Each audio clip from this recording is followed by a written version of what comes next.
Welcome to episode 1 of our Build Order Deep Dives. Today we're going to talk about Columbus. Hi, I'm Jen.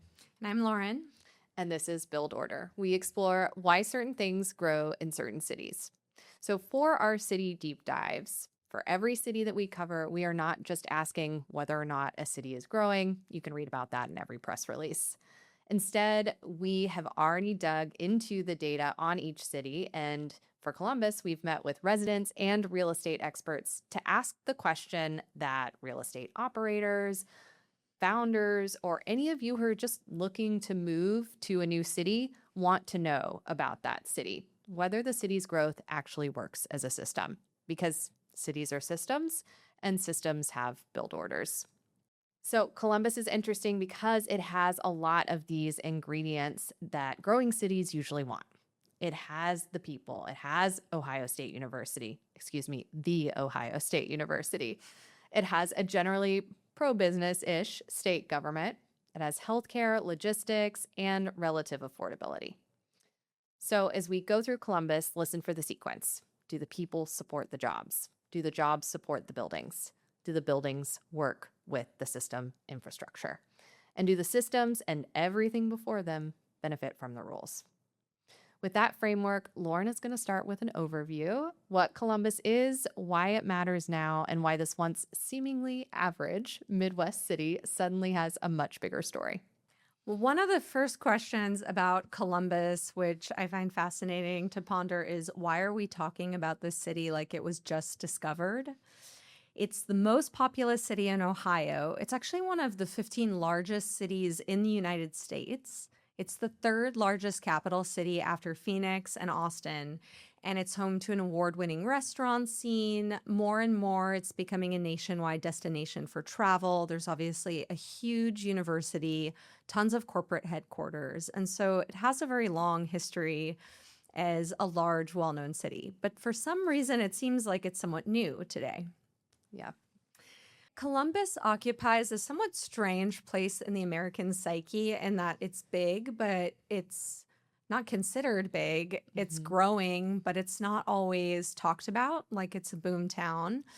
And it's Midwestern, but it doesn't have the same Rust Belt decline story as some other of its peers in the area. Increasingly, it's also showing up in conversations about advanced manufacturing and technology and data centers, which comes as a surprise, perhaps, if you're just learning about the city for the first time. So every good city has to be understood through its history. We'll give a little bit of Columbus's. It sits at the confluence of two rivers, the Scioto and the Olentangy rivers, which is important. We'll come back to that.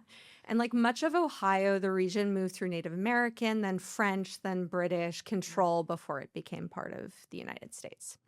The first European settlement was founded there in 1797 by Lucas Sullivan, a surveyor, and he actually called it Franklington, which you can guess who his favorite founding father is. That is now a neighborhood in Columbus. But what's really interesting about Columbus is in 1812, it was actually founded itself as a planned capital city. And if you pull out a map of Ohio, they basically decided, let's put the city in the middle of the state. It was sort of to settle a bit of a battle between two Ohio cities that were vying to be the capital at the time. And I would even say at the time, being the capital city was of utmost importance. So it was much more of a contest than it seems to us today, given some of our capital cities are somewhat afterthoughts in this day and age. And then from the beginning, they wanted a central capital, but they wanted access to the waterways and transportation access. So it was very planned, and I think it shows how cities' geography really does matter, Right. And location matters. In the 19th century, Columbus grew because it was well connected. So the Columbus Feeder Canal feeds into the Ohio and Erie Canal system. The National Road, which was actually America's first federally planned highway, passed through Ohio and helped connect the city east to west. There was railroad connectivity that accelerated the story post-Civil War. And then Columbus became a manufacturing hub, so steel and mining equipment, iron, like many other cities in the area. But my favorite historical detail about Columbus is actually it was once known as the buggy capital of the world. And at one point, one in every six buggies, like horse and buggies, were made around the world. They were made in Columbus. So it was Detroit, but for buggies. It was Detroit before Detroit was Detroit. Yeah, it's the proto Detroit. That's so funny. The horse version of Detroit, 100%. Yeah. And today it's still connected exceedingly well through I-70 and I-71. And a really important fact that helps to contextualize Columbus is that companies based there can reach 60% of the US and Canadian populations in under a day drive. Wow. Yeah, so that's a little bit about its past. Unlike other cities in the Midwest, Columbus was never fully captured by one identity, one industrial identity. It's actually a really diversified economy. And I think that's really what's attracting a broad swath of people to the area. Yes, it is. And that brings us to people, the second part of our build order framework. So let's get to the data. Columbus has about 2.2 million people, according to the census. The average age is 37. This is about 2 years younger than the broader US. Average income is about 82,000. This is roughly in line with the rest of America. The average commute is 24 minutes. This is actually 3 minutes less than the national average, which is interesting given that people tend to say Columbus is a commute city with a lot of boroughs and everything's far apart. It's actually a shorter commute than the rest of the nation. There are about 880,000 households with 2.5 people per household. So Columbus is not some overnight demographic speedboat here. It is younger than average. It's still relatively affordable, which we'll talk more about here in a minute, and still pretty functional. So let's talk about migration. Who is actually coming to Columbus? This is a stronger signal than just basic demographics. About 13.7% of residents moved to Columbus in the last year, which is roughly 20% higher than the rest of America.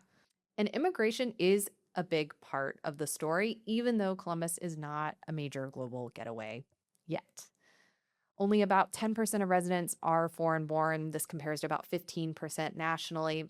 So there is an international talent base, but lots of room to grow.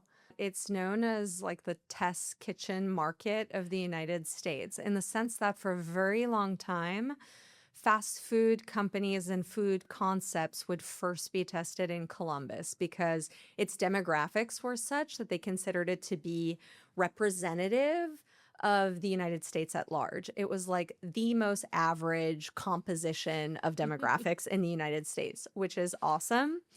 And there are companies like Wendy's that were born in Columbus that have benefited from that. The story has changed a little bit, though, today because increasingly people who are testing in the Columbus market feel that it doesn't represent the Hispanic portion of the American market as much as it used to represent in the past. So it's fallen out of average a little bit. But for a very long time, it was the most stereotypical cross-section of the United States. To be seen if they stay the most average city in America from a fast food standpoint. All right, let's talk about OSU. You can't not talk about the Ohio State University. They have over 67,000 students, and about 68% of those first-year students are coming from Ohio. So it is a very heavy Ohio-populated university. They have this massive talent engine sitting in the middle of the city. And I want to quote Steve Probonik here. He's a multifamily capital markets expert because I thought he put it really well. Columbus has historically been downgraded on tech talent rankings because Ohio State pumps out so many graduates and they leave for jobs elsewhere, or at least they used to. And those CBRE and other style indices count that as talent loss. So the truth is that the city has been producing the talent, but the industry just wasn't there yet. And that is the part that's changing now. So let's talk quickly about the labor market. It seems healthy overall. Say unemployment is roughly 4%. This is roughly in line with the nation. So again, we're sticking with about average here on unemployment. Affordability is actually one of Columbus's biggest advantages. From the folks that Lauren and I talked to about Columbus, this came up again and again as a reason why they choose to live there. So Rent Cafe actually says the cost of living in Columbus is 6% below the national average. Get this, the median home price, according to Redfin, is only $290,000 compared to roughly $436,000 nationally. Sounds pretty great coming from Austin, Texas. That's pretty attractive. Yes, and even talking about rents, Zillow has that at around $1,400 a month compared to about $1,900 nationally. So even if you're a renter versus a home buyer, from an affordability standpoint for housing, it's an attractive market.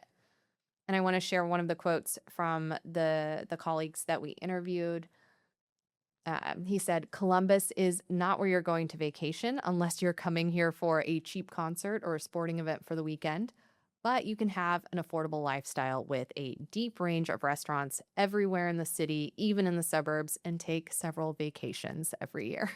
So that's the allure of Columbus.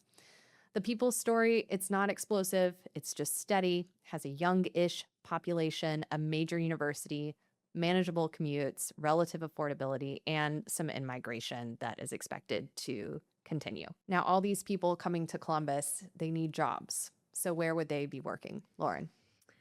Well, when we talk about Columbus's industry base, I think the key word again is diversification. And it's quite unique in that there's no major industry that makes up more than 16 to 17% of employment as of some recent estimates from last year.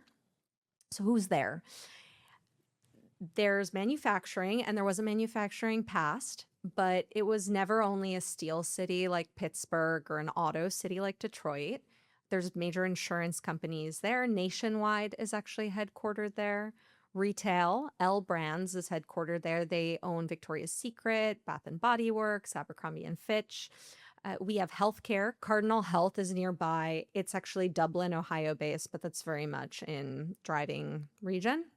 And they do supply chain and distribution to hospitals. They're a really key component of the United States healthcare system that maybe a lot of people haven't heard of if you're not in the space. And Honda's North American manufacturing and engineering operations is actually in Marysville, Ohio as well. So that's 40 to 50 minutes away. So I think what's important here is there are a ton of household name companies that everyone knows about that are actually headquartered in Columbus, and no one knows. And that's not the complete list either. Lauren just picked the high points. Yes, I only picked a few. Yeah, there's more. Yes. There's many more. Importantly, though, it's also the seat of government, and we talked about Ohio State. So just to rattle off a few other numbers to really get a sense of how big this is. So there's almost 800,000 public sector employees in Ohio across the state. It's not publicly available, but the best estimate for those who are likely Columbus-based is something like 50,000 or so. It's a lot of people. Ohio State is one of the largest schools in the country.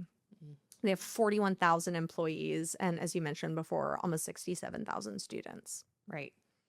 Yeah, so the takeaway here, Columbus has a very strong talent engine and deep diversified industry exposure. There's no reason for us to expect that to change over the next few years. These are companies that are doing well. So then you have the new industrial layer that's in the news and behind the interest that everyone, and everyone talking about Columbus these days. And there's two companies in particular that are very much in the news. One is Intel and one is Anduril. Intel announced a more than $28 billion investment in its Ohio 1 campus, which will be in New Albany. So that's right outside of Columbus. The project has been delayed, but it's still slated to be completed by 2030 or 2031 for the two fabs. And even delayed, Central Ohio was selected for one of the largest semiconductor manufacturing bets in the country that we have over the next 10 years. Another important signal is Anduril. So they're building Arsenal 1. It's a large autonomous systems manufacturing facility, and it's predicted to provide 4,000 jobs and almost $1 billion of capital investment over the next 10 years. So it's quite a substantial investment into jobs and into the region. And they just started production a month ago. So the facility is active as opposed to Intel's being delayed and not quite there yet. Definitely. Yeah. And this is for defense manufacturing and autonomous drones. So bringing high tech jobs into the region.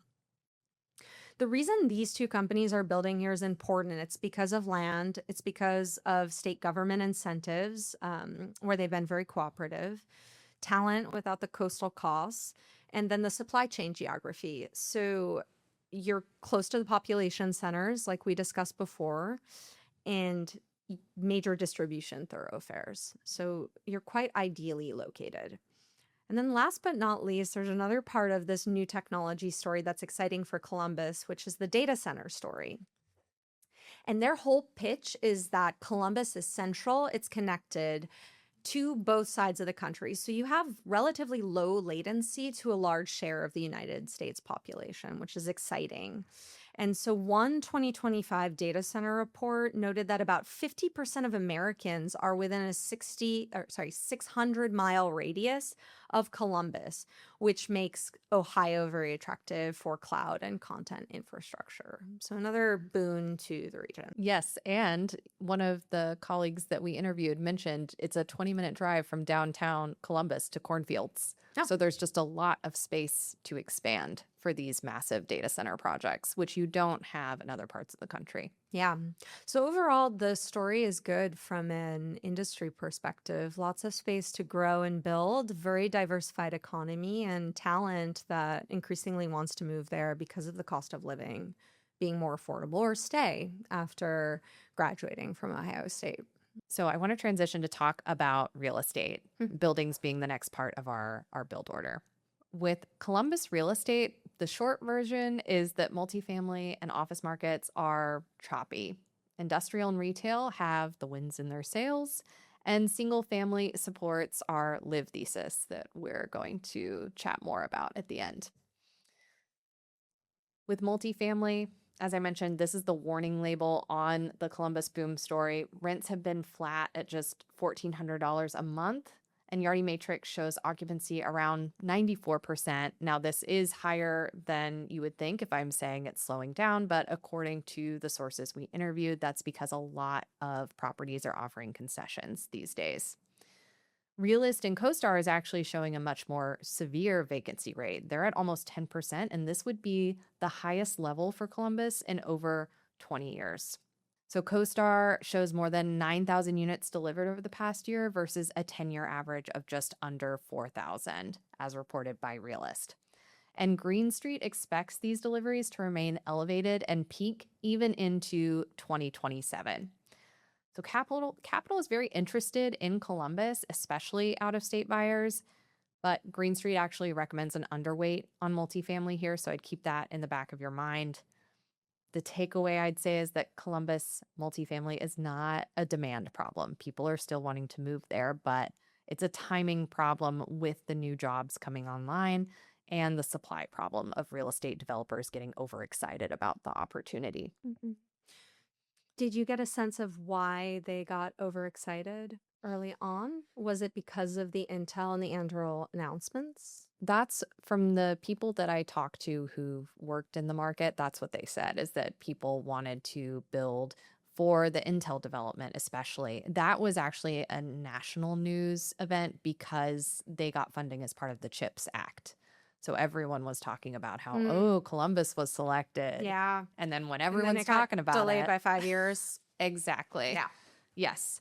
But again, I'll cite Steve Probonic, who is a multifamily capital markets expert. His theory is that, yes, they're oversupplied today because that news of Intel being delayed happened. But once Intel does deliver and starts working, there's going to be more and more companies coming to Columbus in various symbiotic ways that they work with Intel. So probably won't be oversupplied for too long. As far as office, I mentioned that it's struggling. It's basically the same story as the rest of the US, so I'm not going to go into more detail here.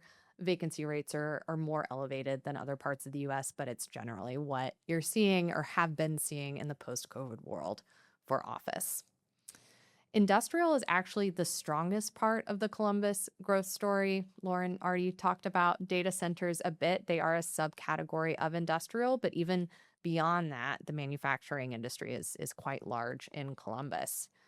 So average asking rents are over $6.78 per square foot. This is more than 12% year over year and 17.5% over the last 3 years. So rents have just gone up and up in Columbus. So industrial is where Columbus has the clearest ballast. Strong absorption, rent growth, investment activity, and data center demand are just all pointing in the right direction. Moving on to retail. Retail is also doing very well in Columbus, even though it's not making the headlines in the way that industrial and data centers are.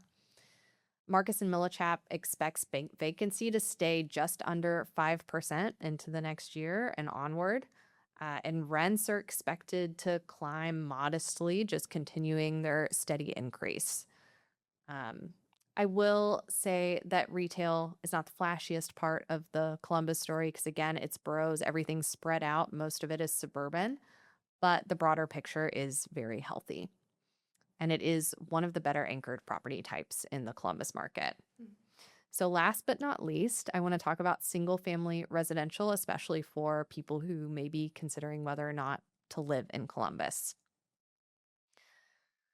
As I mentioned earlier, the median sale price of a Columbus home is only $290,000 today. This is 33% cheaper than the national average. Homes are only on the market 47 days, so it's pretty quick, as opposed to other parts of the country that may be lagging. Like Jacksonville or Austin that are 120 days. Exactly. Yes. So the big takeaway is that Columbus still offers a plausible middle-class housing story compared to the rest of the nation. So the tough thing talking about Columbus real estate, it's not just one story. It's really 5 different stories. Part of what will decide whether or not real estate can continue full speed ahead for Columbus, and particularly in the industrial and data center markets, is the infrastructure play. Yes, definitely. And let's talk about the advantages that Columbus has first. If you're building large businesses that move atoms, so manufacturing, retail, e-commerce, reshored supply chains, if you're Intel, Anduril, Columbus has spare infrastructure capacity. So it's connected by I-70 and I-71, has major logistics capacity. Obviously, as you just mentioned, investors are investing in industrials in the area. Importantly, it has Rickenbacker International Airport, which is one of the world's only cargo-focused airports. And they receive international cargo service from Asia, Europe, and the Middle East. Columbus is exceedingly well connected, not just to the United States and Canada, but to the rest of the world. There's also plenty of greenfield space. So Columbus is a place where things can be built and move. Historically, that's not new, right? Because we talked about its importance of being located at the center of the waterways. We talked about its connectivity to the first national highway. So it's very much part of its legacy. It also has plenty of water. So the city is investing to secure supply out to 2050. And there's actually a really interesting history here for our water infrastructure buffs, which is in 1908, Columbus completed what became known as the Columbus experiment. It was actually the first water plant to combine filtration and water softening, which then became a standard. And it was designed by invented by 2 brothers, Clarence and Charles Hoover. So Columbus has a real history of public works innovation in its DNA, and it shows. Let's also talk about some concerns. So one is very important, and it ties into your data center comment, which is surging demand for energy. So the region is now a national leader in data center growth. PJM interconnection that manages Ohio's grid is already sounding the alarm about tipping points due to high demand, especially around severe summer heat if it occurs. And so it's important to watch prices. They've already been increasing. They have been, yes. And actually, the Columbus City Council approved the biggest utility hike in 20 years last November. So I mean, we're looking at the teens percentage across water, electricity, sanitation, stormwater. Everything is going up percentage wise in the teens just in 1 year, which is higher than what we're used to absorbing in any city. Definitely. Yeah. And public sentiment is very negative and souring on this, especially in a city that's known for its affordability. So watch this if you're thinking about moving to Columbus, building there, or investing there. Yes. And if you look at the data center prices too, I do want to call this out as well, because as you mentioned, the data centers get blamed a lot for the utility spikes, They do. especially with energy. Wholesale capacity prices for energy went from about $29 per megawatt per day in 2024 to 2025 to over $270 per megawatt per day Oh, the wow. next year in 2025 to 2026. This is an 833% 1 year jump. And most of the lobbyist groups who are anti-data centers will attribute this to data centers. We'll talk in a moment about what the government has done to help protect consumers from experiencing those costs, because yes, it's a big jump, but as long as residents aren't paying for it, in theory, it's not an And issue. is it known that that was caused by the data centers? Yes, it is known that that was caused by data Is centers. it any one large data center or is it just a confluence of a lot of them coming online in 1 year? The reports that I saw do not call out one specific data center, but my guess is there are a handful of the largest ones that are causing it. Suddenly, that's quite a big jump. It's a huge jump. Yeah. Yes. And that's a challenge with the data center market, which is there isn't a lot of coordination, if you will, amongst people who are building them. It's sort of all on the utilities to manage the trickle of new demand for energy being brought online. So that feels like a surprise, maybe, for a lot of people. It was a surprise. And that is why, according to one woman that we spoke with who lives in Columbus, people are protesting at the schools who say, oh, we don't want these data centers using up all of the electricity that we need to power our schools. That is not the case necessarily, right? Like, it's not the whole story, but that is the public perception of what's happening with data centers when you hear some of these statistics. Yeah. So that's probably the most concerning one. There's a second order issue when you talk about infrastructure in Columbus that's not quite on the same level, but it's transit. So it's a very car-oriented city. People are concerned that as more and more people move to Columbus, that there will be traffic or it will be harder to get around to those boroughs that you mentioned. There's a few ways they're trying to address this. One is through Link Us, which is a comprehensive bus and transit plan for the city in Central Ohio. And then they're also lining up funding right now for Chicago to Columbus passenger rail, which is interesting because it's one of the few kind of major areas that doesn't have passenger rail in terms of large metro areas. So they're working on these two things to better bridge the area and make it a more livable city as it continues to grow. They really need to. I actually read that Columbus is the largest U.S. city without passenger rail. That's wild. Yes. Yeah. Yeah. Sorely needed. So many positives, but watch the ability for public utilities and the city to deliver on future needs, in particular energy costs. That is the Achilles heel. Right. And that's where the government has to come in and provide some assistance here, if nothing else, to assuage the public perception. Columbus issued a data center tariff last July with the American Electric Power Corporation. So AEP for short, Ohio, is the major electric utility that serves most of the area surrounding Columbus, about 1.5 million customers, so a very large part of that region of Ohio. And as we mentioned, there's been a lot of data center development causing energy prices to just spike. And AEP Ohio has about 18,000 megawatts of contracted data center projects that are scheduled to come online over the next 10 years.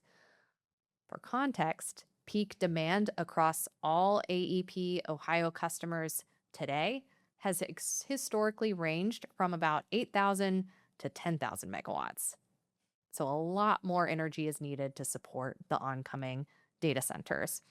That's why Ohio and AEP decided we need to make this tariff So the way the tariff works is that if you are requesting to have a new data center built in this region, you are agreeing to pay for 85% of the total megawatts, the total energy that you expect to spend at that data center over the next 12 years, whether or not you actually use it.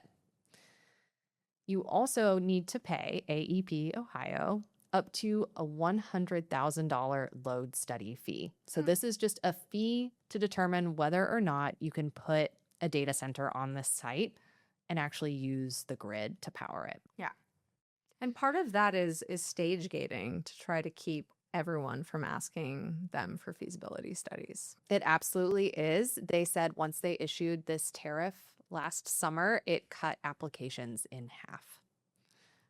So it was effective. Filters out who's serious. Yeah. And Yes. now if you built a data center before the tariff, were you grandfathered into having the community pay for your energy costs?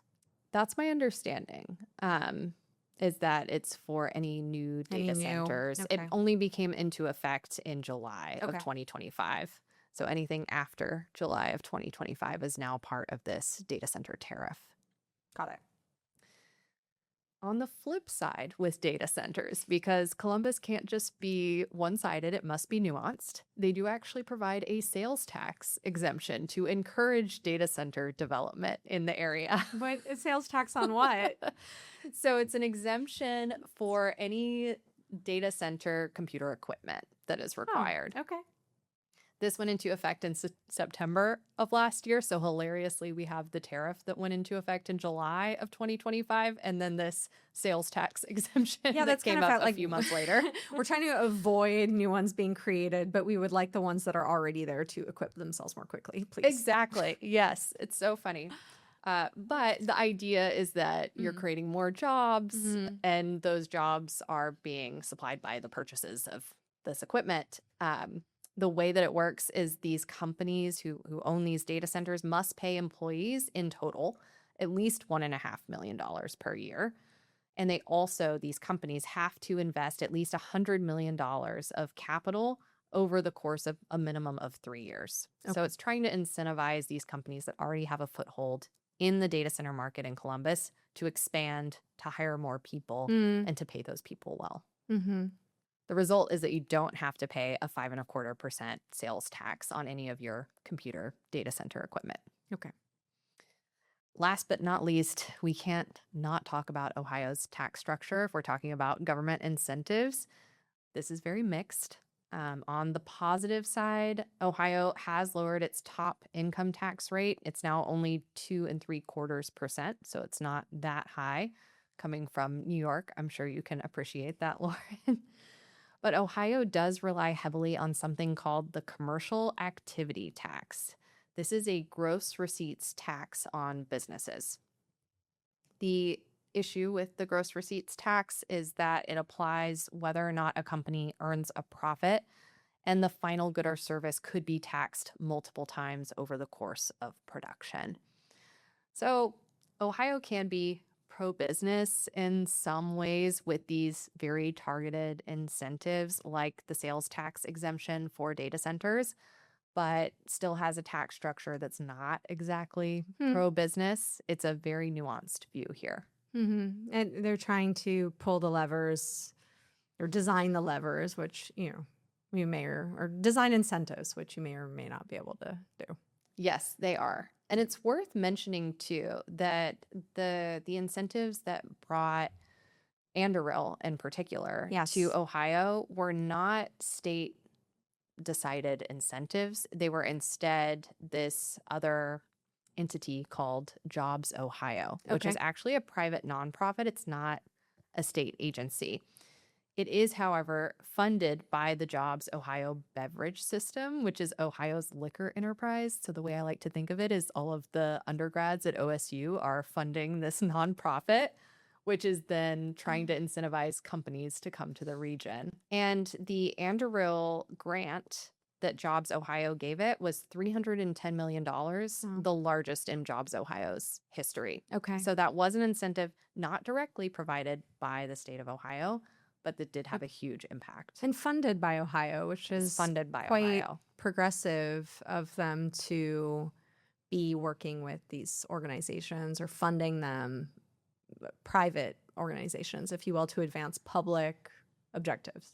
It is. So that's the pro of it. The con that people often complain about is that because it is a private entity, there's not the reporting requirements that are typically required of government entities. So there's not as much transparency about see. how the money is used. And do you know for Intel if they too were courted by any local entity? Or my understanding is that Ohio really rolled out the red carpet for Intel. They did. The primary funding, though, for it was the federal CHIPS funding. So if we're Yes. talking about dollars that are supporting Intel, it was definitely federal, not state or local. From a state and local perspective, there was a lot, several $billion, according to the research that I found, of water, sewer, roads, and fiber that was contributed. Sure. Yeah. This makes sense to me that they would be trying to cultivate growth of these industries that are expected to create jobs. And I think it's been a pretty common theme on the contrary that states and cities and municipalities are a little bit more cautious about data centers that have very low employment. That is true. That is the doc against data centers today. Arguably, they create employment in other ways through the companies that are building the cooling equipment to support those data centers. It may not be all local, though. It may That's not be the local. issue. Yeah, or even domestic. Or even domestic. That's right. Yeah.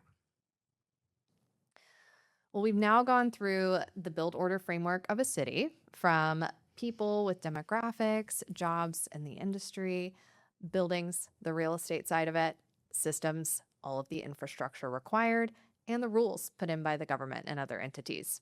So let's put it all together with a SWOT analysis that I am so excited for Lauren to present to determine the verdict of whether or not we recommend to live, build, or invest in Columbus. Yes. So now that we've covered the fundamentals of Columbus, let's zoom out a little bit. And if we were underwriting Columbus as a city, not just as a real estate market, but also as a place to live and to build, as a growth platform, what would we actually be betting on? So we want to know 4 things here: what's working, what's fragile, where the upside is, and what could derail it. Let's talk about what's working first. First thing is geography. We talked about how Columbus has a central location. They reach 60% of the United States and Canadian populations within a 1-day drive. That's a major advantage for building businesses that are making things or transporting goods throughout the country. There's also its transit infrastructure. Rickenbacker International Airport is a huge benefit to the region. It enables you to be connected to the entire world. And there's also major highway connectivity in the area. Oh, yes. And there's also another airport development that's going on with the passenger airport in Columbus. I believe it's the John Glenn International Airport. They're spending over $2 billion over the next several years and creating new terminal, new gates. So trying to make it easier for that talent to come in and stay and commute around Columbus too. Yeah. So we can consider the transit infrastructure both being for the businesses, but also for the people. Yes. The third really important thing that's working in Columbus is its diversification. It's not dependent on any one employer, any one industry. It's not really tied to any one cycle. That's phenomenal for a city. It also has a great institution stack. So you have the university. It's one of the biggest universities in the country. You have the state capitol. You have a ton of corporate headquarters for businesses that we all know, but we might not know that they're headquartered in Columbus. Yeah. Very often the case. The fifth thing is affordability. Relative to the national average, Columbus is very affordable. It attracts a younger population from expensive coastal cities. And this really matters, obviously, for people, but also in this new world that we're all inhabiting post-COVID, where employers are trying to decide where to relocate talent. Yeah. And also maybe where physical operations and manufacturing and, the goods should sit. And then last but not least for what's working, and I want to linger here a little bit, I'm going to give this the moniker. I think that Columbus has the cleanest growth platform story of any city in the Midwest. Here's what I mean by this. Other cities in the Midwest have similar logistics and affordability benefits, think Indianapolis, or have deep corporate hubs. So Cincinnati has been for a long time, has tons of headquarters for CPG companies. And then other cities in the area also have deeper industrial chops. So think Detroit, think Cleveland, think Pittsburgh. But what makes Columbus really stand out for me is it has a rare mixture of it all. Hmm. And so it has a really great growth story going into its next 5 to 10 years. Let's talk about what's fragile. So two things. One is perception. Columbus is not on the nationwide radar. It doesn't read as big nationally. It's a disadvantage when you're competing for talent from coastal cities and for cultural relevance. The other second thing that's a bit fragile is this car dependence and public transit question, where, as we said, they don't have passenger light rail, which is unique for a large city. And it's very dependent on cars, not a lot of just public transportation options in general. So this could be an issue going forward. Where's the upside? So I think in three things. One is reshoring. I think that Columbus is exceedingly well placed for companies that want US based production because of its location and because of its infrastructure connectivity. And it has access to a large labor pool that is less expensive than some other areas. The second one, I'm sorry to say, but is data centers and AI infrastructure. So due to the low latency to both sides of the country. So Columbus could conceivably build a splashy nationwide identity around those first two things. The second one comes with a little bit of baggage, though. Yeah. And then the third thing that I think is more secondary HQs and office footprint if you want to build out your presence as a large white collar company in the Midwest, because it's increasingly a place where young people would prefer to live over the coast, like some other cities that I have explored at a lower cost and a nicer quality of life. You and I have spoken previously about other cities and even states creating laws preventing data centers from coming to the state. Now, do you think that's a risk at all for Columbus that we should capture here, or is it pure upside just for data centers specifically? I absolutely agree. This brings us to our last category, which is what could derail things for Columbus. And one is execution risk. A lot of its future growth has been pinned on the growth of these big mega projects, whether they're Intel or Anduril, or data centers. And because of public perception and the turn against data centers, and then also just with the complexity of building things like large fabrication plants, and you see how Intel was delayed, I think execution risk is a big thing to watch for Columbus over the next few years. Can it pull off what it said over the next 5 years? It's going to take 10.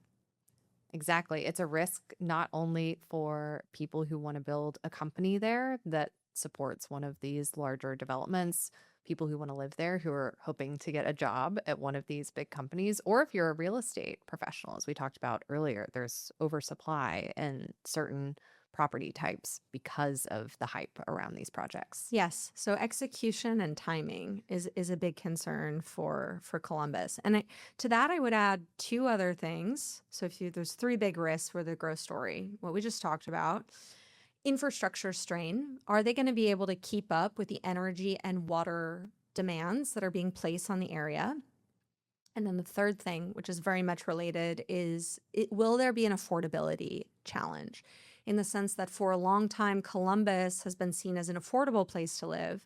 But with the rise in utility costs and then new people moving to the area, well, that turns some people away who are expecting to live in Columbus because it was an attractive place to live from a cost of living perspective. And that remains to be seen. It does. I would highlight the energy strain, the highest of all of these. Execution risk, definitely. But if Columbus continues to allow more and more data centers from a public perception perspective, this could be really challenging. And then there is real strain on the grid by just blatantly allowing Mm-hmm. tons and tons of megawatts on Yep. their energy grid. Yeah, definitely. So yeah, I think just, and to pull up and summarize what to take away from the city, I think two things. One, has a really great clean growth story relative to any other city in the Midwest from an industry perspective, from a living perspective, from the raw elements it brings to the city, and that will advantage it regardless of where it wants to grow. But you have to keep an eye on the risks, and the really big one is energy. All right, well, now we have gotten through our framework and the SWOT. Let's talk about whether or not we would live, build, or invest in Columbus. And we're going to answer this with a framework of start, stay, or stop. For example, do you want to start living in Columbus? Do you want to stop living in Columbus and move away? Or do you want to stay there? And we're going to go through each of those areas. So for living, Lauren and I both agree that Columbus is a start because it's still affordable enough. It's got a young population who are likely to be more innovative. It's economically diverse enough, at least relative to the rest of the country. Institutionally very strong with Ohio State and the Research University. It is to be more interesting going forward. For build, and this could be building a startup as a startup founder. This could be building a business, maybe expanding your business.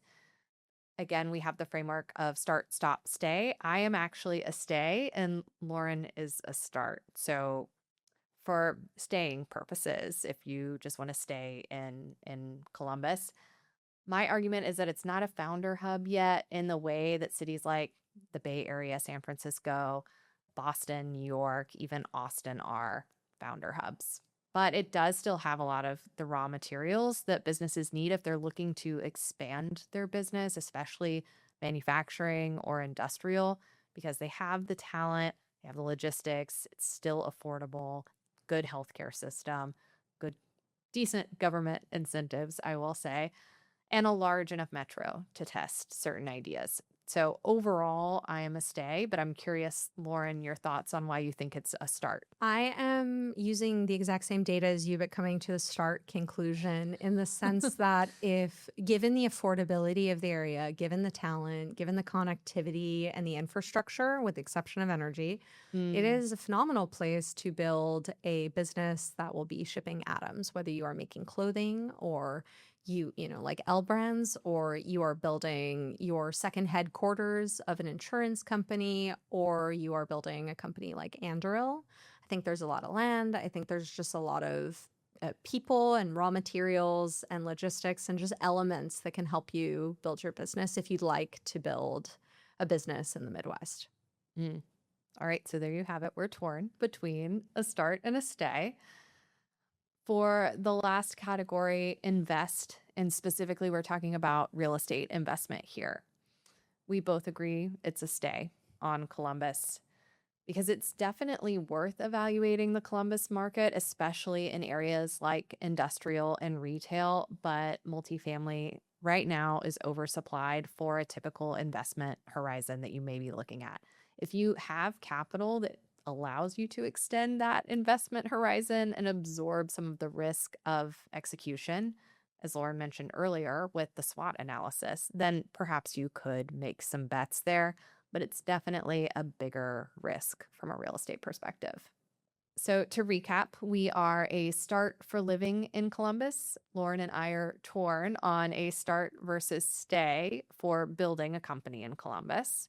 And we're a stay for any real estate owner operator looking to invest in Columbus. On to the next city's build order.